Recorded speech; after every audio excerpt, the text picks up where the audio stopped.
I am an immigrant.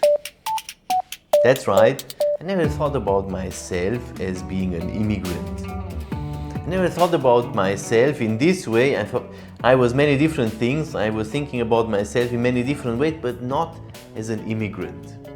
Welcome to today's video. My name is Peter, and as always, we want to learn something new, get motivated and celebrate together good and positive news and outcomes. So if you have something positive to share, feel free to do that right away in a comment below. And today, let's talk about immigration and my experience with that. Now, I would like to think about myself as Peter. Peter coming from there to live here. Not more than that. A person coming from there, making the decision to move here and to live here. That's the definition of what an immigrant means. But that's not how we think and feel about immigration and immigrants.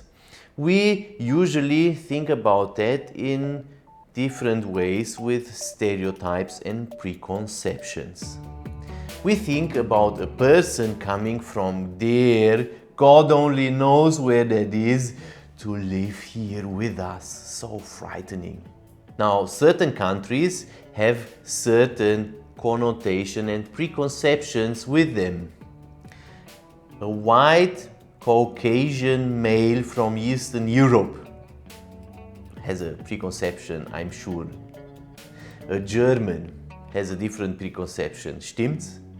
A German from Latin America, that doesn't make sense at all, but it should. My wife is of German heritage from Latin America. It's possible. We think and feel about people in this way, through stereotypes, and we shouldn't. My first encouragement is to unwrap those biases and preconceptions and try to meet people on a personal level, as an individual. Meeting me, Peter, not me with all my cultural background and heritage and preconceptions you might have about me or any other person coming from there to here. And I think in coronavirus times it is especially important. As we learned, it's quite easy to become a little bit racist when we talk about, oh yeah, the coronavirus spreads in certain groups faster than in others. We shouldn't talk in that way. You also should be aware that different visa statuses will enable people to contribute to the society in different ways. Some people can stay longer, others shorter. Some people have to struggle with that all the time, with their visa status. Some are able to work, others are not. Now, international visa agreements have their importance and places.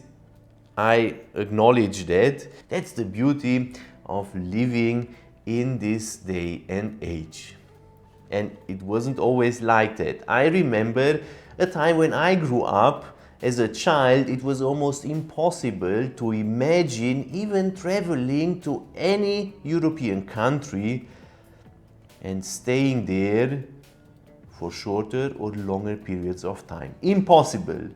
To just visit the US or Canada, impossible. But that changed, and I am grateful for it.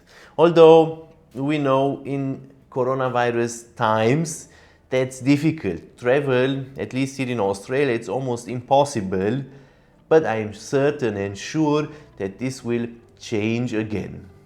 And I would be excited about that. I will be in awe again when it's possible to travel internationally without much fear, and it should be like that. We should have that possibility. Accepting myself as an immigrant means to be okay with some questions. Not all questions are racist. And some questions are quite okay. Now and then there will be a racist disguised as a good neighbor or a nice co-worker, but we usually spot that right away. On the other hand, Many questions are fine, and we should be accepting of how people react to those questions. I experienced both moments when I didn't want to talk about that, where I'm coming from, but the other person was very insisting, asking all those questions. And on the other hand, sometimes it's just delightful to share our heritage and culture with others.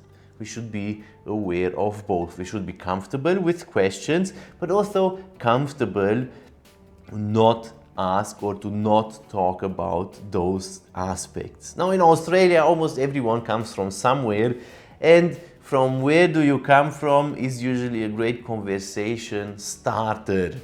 Everyone comes from somewhere, either first generation immigrant or second generation immigrant or third generation immigrant. There is only one group of people who is not coming from somewhere, and that are the Aboriginal people and the Torres Islanders. We should be able to acknowledge that, acknowledge the traditional owners. Shouldn't be difficult. Now, I never thought about myself as being an immigrant. I grew up in a family with many different groups speaking different languages, and going back and forth to those languages was normal.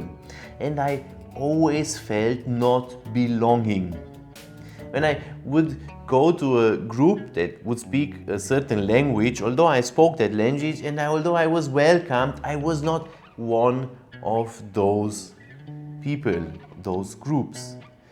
And later, when traveling to those countries which language I grew up with, I always had the feeling not really belonging, speaking that language, but not really being from there.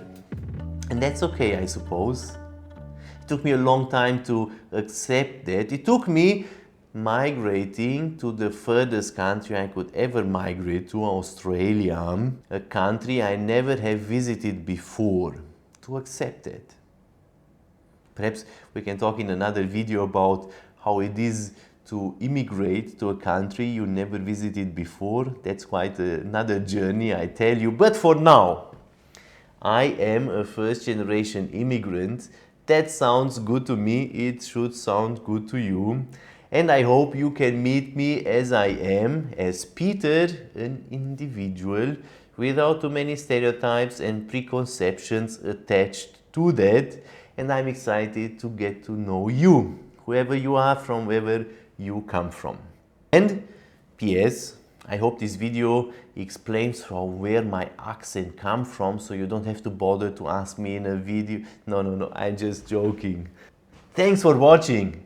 That's it for today. My name is Peter. Hope this video was enjoyable, motivating, interesting. See you next time. Until then, bye.